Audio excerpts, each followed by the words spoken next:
Hello everyone, this is Spar Sharma and today we will discuss proposition and that is very important proposition that is of. हम लोग आज पढ़ेंगे of preposition के बारे में। कई बार ऐसा होता है इंस्टीट्यूशन में बता ये दिया जाता है कि जो ऑफ प्रपोजिशन का हम लोग यूज करेंगे वो मोस्ट ऑफ द चांसेस ऐसे होंगे जिसमें हम डाई का यूज कर लेते हैं। मैंने देखा क्वेश्चन कोई उसमें लिखा हुआ डेथ है, किसी प्रकार से किसी व्यक्ति की मौत हुई, उस क्वेश्चन में दिया गया कि इस तरह का साइंस अगर जाएगा तो हम लोग ऑफ का यूज कर लेंगे। ये मोस्ट ऑफ द चांस ये टीचर्स बता देते हैं क्लासेस में। ये बोल दिया जाता है कि अगर कोई आदमी की मृत्यु होती है किसी एक सेंटेंस में, एसएससी के बनाए हुए जितने भी सेट्स हैं अभी तक मुझे ऐसा लगा है या फिर मैं कह सकता हूँ रिपीटेड क्वेश्चन इनमें से आते हैं और टीचर्स ऐसा सीधा बोल देते हैं कि आप ऑफ का यूज कर लीजिए। पर हर बार ये बात साबित नहीं हो सकती है या फिर मैं कह सकता हूँ कंफर्म नहीं है कि आप ऑफ का यूज करें। कई बार ऐसा भी होता है हम फॉर का भी यूज कर सकते हैं, कई बार ऐसा भी होता है फ्रॉम का भी यूज करते हैं, कई बार बाय का भी यूज करते हैं, कभी थ्रो का भी यूज करते हैं, ऑफ का भी यूज करते हैं और फॉर का। तो अभी हम लोग समझेंगे फॉर का यूज हम करेंगे कब। जब कोई किसी व्यक्ति की डेथ हो जाती है तो हम लोग फॉर का यूज करेंगे जब किसी एक बिलीफ के लिए कोई मरता है। किसके लिए? आइडियोलॉजी के लिए मरता है। मैंने बोला आई died for my belief, I died for my country, तब लोग हम लोग यूज करेंगे फॉर का यूज। मैंने लिखा ना he died for his country, अब मैं यहाँ पे ऑफ लगा दूंगा गलत हो जाएगा क्योंकि एक बिलीफ एक आइडियोलॉजी के लिए आप जान दे रहे हैं, तब कंडीशन ये बन जाती है आपको लगाना पड़ेगा कौन सा प्रपोजिशन? फॉर। अभी देखिए दूसरा क्वेश्चन लिखा हुआ है ही डाइड डैश स्टार्वेशन और हंगर। क्या?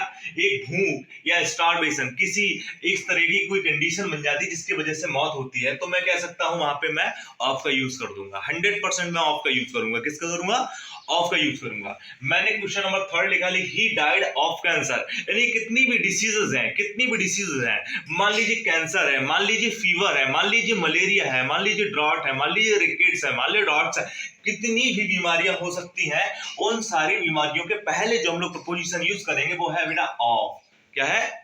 ऑफ। यानी कि ही डाइड ऑफ ही आएगा, आई डाइड ऑफ ही आएगा, यू डाइड ऑफ ही आएगा, आई died of cancer, I died of malaria, I died of fever. तो इस तरह से ये वाला जो है क्वेश्चन हम लोगों का सही हो जाता है।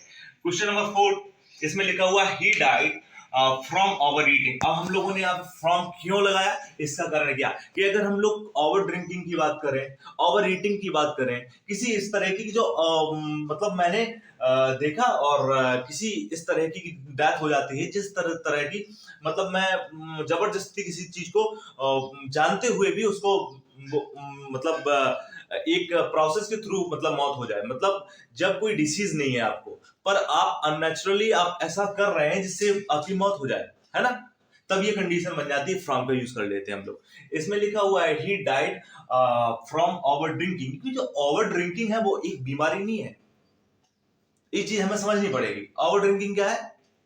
ये हमारे द्वारा बनाई गई कोई बीमारी है, हम लोग जबरदस्ती इसको बना रहे हैं ना, तब जाके ये एक ऐसा रूप ले लेती है जिसकी वजह से हम लोगों की मौत हो जाती है।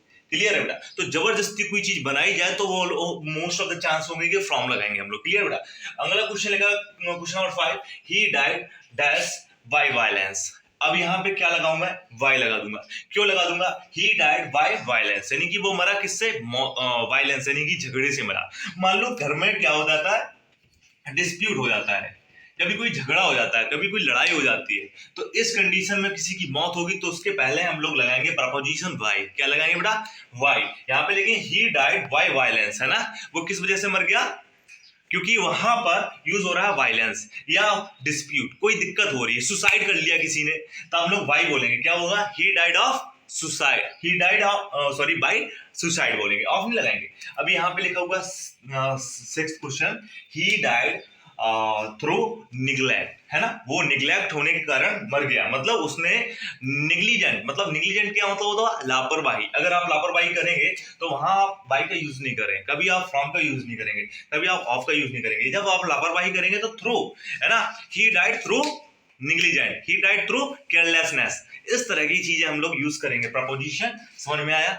इसके बाद question number 7 what is the cause of murder. Cause के साथ में हमेशा ऑफ का यूज करेंगे, कॉज के साथ में हमेशा ऑफ का यूज करेंगे, जबकि रीजन के साथ में हमेशा फॉर का यूज करेंगे। अच्छा, कभी कभी पूछते हैं लोग what is the reason of yours, अच्छा बताओ रीजन क्या है इसके पे, तो अभी लोग रीजन, इसका रीजन, मैंने बोला इसका रीजन, तो व्हाट इज रीजन ऑफ, ऐसा बोल देते हैं, पर ऐसा सही नहीं है। सही है रीजन फॉर। किसी चीज के लिए रीजन होता है तो उसके लिए हमेशा प्रपोजिशन फॉर का यूज करेंगे 100%। क्वेश्चन बहुत बारी पूछा जाता है। इसमें लिखा हुआ है what is the cause of murder, है ना। What is the cause for नहीं आएगा, ऑफ आएगा। क्या आएगा? ऑफ आएगा। कॉज के साथ में हमेशा ऑफ करेंगे यूज, और रीजन के साथ में हमेशा फॉर का यूज करेंगे।